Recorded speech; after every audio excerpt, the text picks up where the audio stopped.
Hindi sukat na akalain na ganito kabusilak ang puso ni Kim Chu. Narito at panoorin.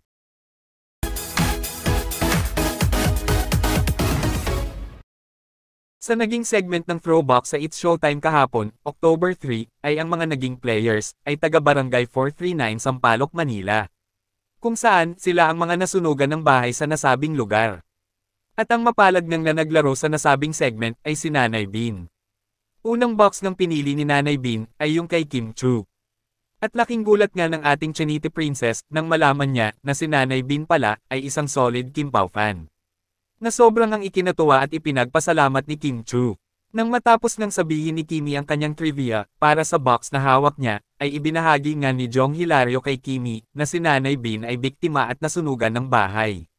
Dito nga, ay hindi nga nagdalawang isip si Kimi at agad nag-alok ng tulong kay Nanay Bean sa pamamagitan ng pagbahagi ng 10,000 pesos.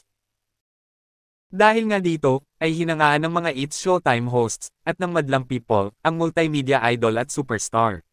Katibayan at isang patunay sa kabutihan at mabusilak na puso ng isang Kim Chu.